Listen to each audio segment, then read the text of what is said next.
What's going on, guys? I want to talk about my experience living in San Francisco. This has been a very unique city to say the least, and there's obviously a lot of stuff to cover, so let's hop straight into it.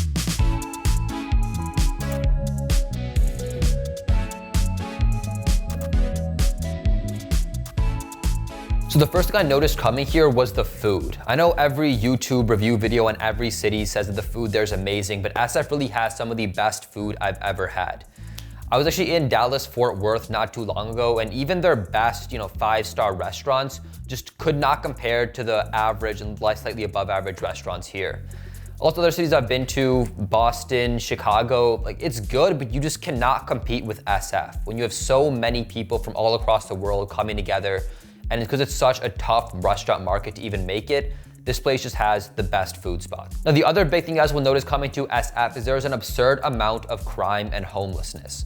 Over the last 4 years, last 2 in particular, there's been an insane amount of shoplifting, car break-ins, muggings, armed robberies, shootings, and a lot of Chinese violence over the past year. And I know you guys are thinking here, every big city has these problems, usually concentrated in a few bad, crime-ridden ghetto areas, but that is just no longer the case of SF. There's been dozens of Walgreens and CVS closures across the city.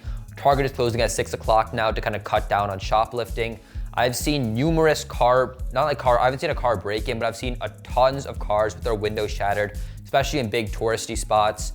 And it's just crazy seeing this stuff with your own eyes. There's been numerous times I've seen people just shoplift inside of stores. They'll just grab a bucket inside of Walgreens, fill it up with stuff, and then walk out. And if you go to any big box store, there is always private security now. There's a ton of items behind those glass case shelves. And tourists are being warned now, just do not rent cars in SF because these car break-in guys just specifically target tourist cars. It's just really absurd. And similarly with issues of homelessness and people with clear mental disabilities, the issues getting much worse. They're more numerous than ever, and they're spreading out more across the city. Before, they were kind of just stayed to themselves in SF's bad parts, and those bad parts are more or less the center of the city, like the Tenderloin. So they've just spread out more, and it's becoming much more of an apparent issue. I've actually seen trash cans now with locks on them so the homeless don't steal trash. And it's a bigger slap in the face when we watch our local news stations and our mayors and politicians are just openly saying, well, actually theft is down from last year and homelessness is getting better, because we can see with our own eyes that's not the case, and they're just selling us straight BS. Now, on a lighter note though, the culture here is pretty incredible. It was something I wasn't expected coming in here, but SF is like if someone tried to make a smoothie, a bunch of different fruits, and the smoothie machine just broke halfway through.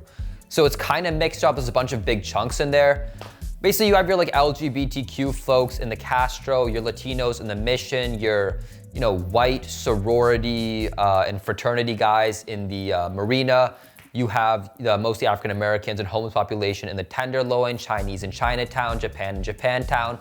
You got these areas that are kind of like their own mini culture hubs, but everything is also kind of mixed in together, as well as just random tech workers scattered across the city and hippies here and there as well. You will definitely notice just by moving a couple blocks over or on a quick 5 to 10 minute car ride that the entire city's culture just shifts depending on where you're at.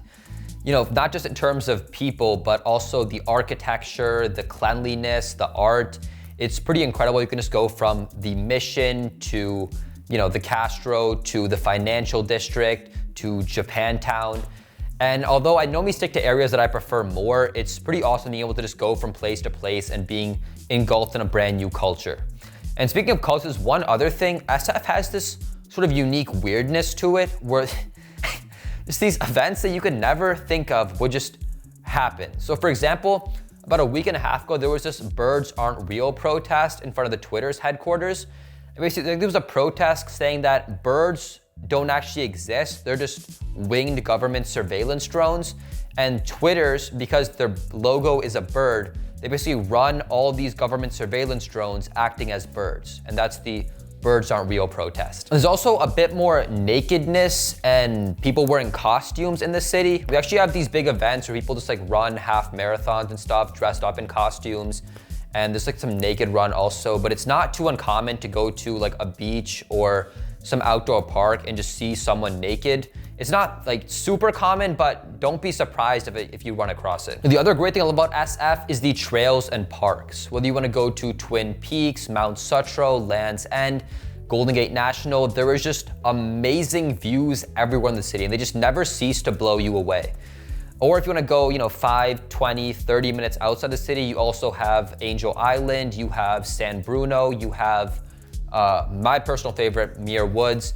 There's just amazing views everywhere. When my cousins just visited a few months ago, they were just blown away. They're coming from Chicago because the views here are just outstanding.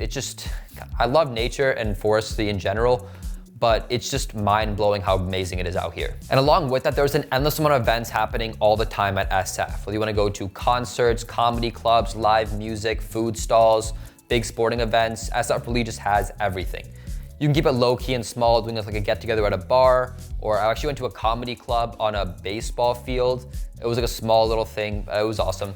Or you can do really big stuff like big sporting games at the Chase Center, or a week ago, I was at Playboy Cardi at Bill Graham.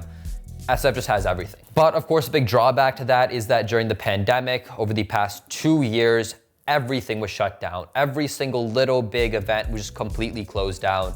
It was only for the last 2 months, stuff started opening back up pretty quick. Now the weather in SF is pretty solid as well and very consistent throughout the year. In the mornings, you got light to heavy fog and it's a little bit chilly. Afternoons, it's sunny or partly cloudy. And then in the evenings, it's a little bit breezier, but it's very consistent throughout the year. I'd recommend just a t-shirt and jeans for anywhere in the city. But there are a bunch of microclimates. So if you're in the Mission District where it's flat and sunny, it's gonna feel a lot hotter than if you were in the Richmond area where it's a lot windier and a bit foggier. So keep a light jacket on you throughout the day, which is what I always have in my backpack. If you're gonna be out early mornings where the fog hits, then bring another layer with you. We do get a little bit of rain in the winter, although sometimes we're in a drought, sometimes we're not in a drought, so it's hard to know for sure. But it's very unexpected, so literally no one's prepared for it and no one has umbrellas out and the buses get completely overcrowded, but that's very rare and far and few between. Overall though, pretty solid weather. The one thing I did take for granted coming here was there's no humidity and no mosquitoes. When I visited Texas a while back, that's something I really just realized that how nice we have it here. I know a lot of girls love it because it affects their hair or something, it makes it frizzy.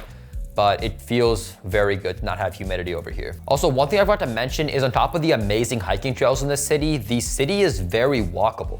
Unlike San Jose where there's freeway and highway exits everywhere, a ton of noise and commotion, you gotta watch out for cars or buses because they might hit you.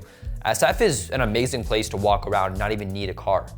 So the city is about 49 square miles. You can cross about 3 to 5 neighborhoods in 40 minutes. The caveat is that there are a ton of hills. There's 7 really big ones, a lot of smaller ones.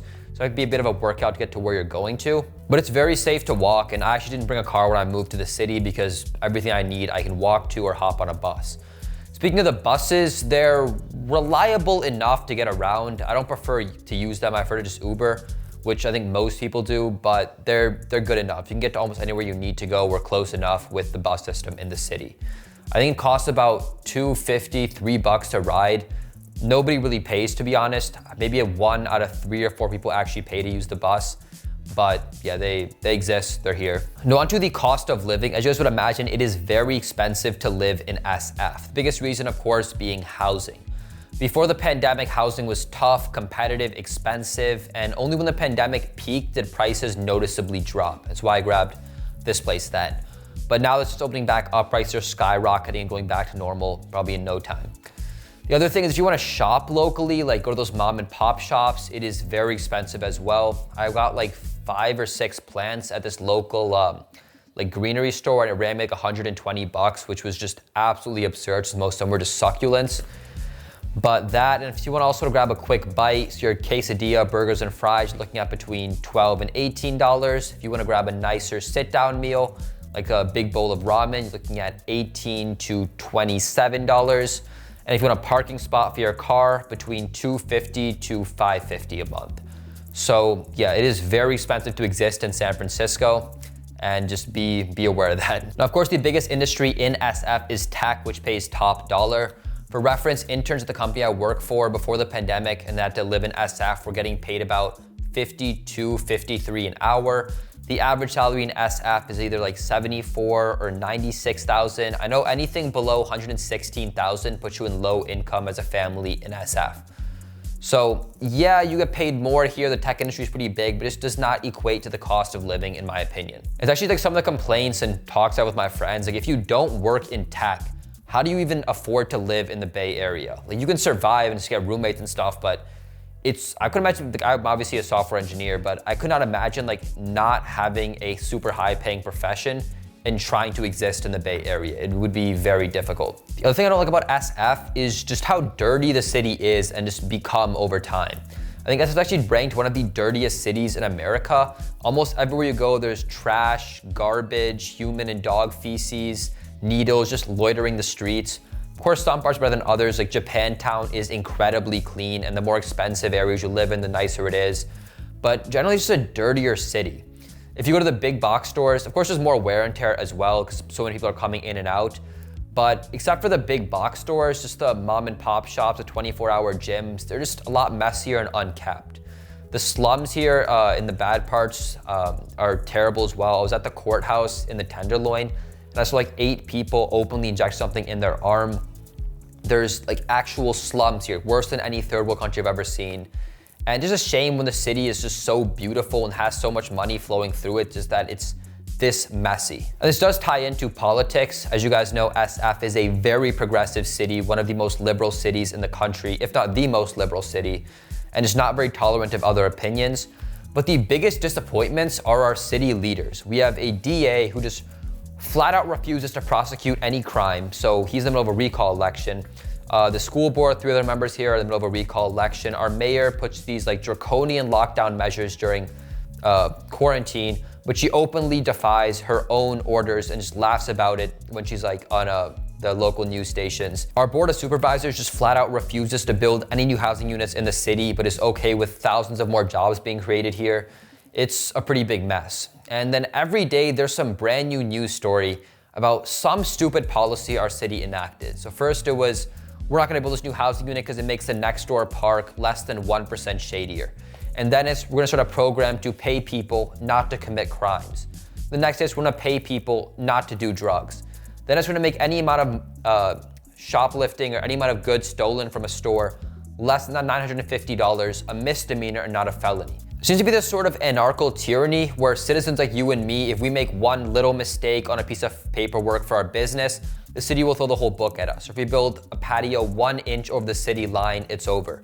But people can still defecate in the streets, commit crimes, do break-ins, robberies, and they're out on the streets the next day. And that's my experience living in San Francisco. Obviously, there is a lot of things I love, a lot of things I don't love. If you guys watch this video because you're considering moving here, I urge you guys to really come out here and visit for as long as you can to get a sense of what the city's like.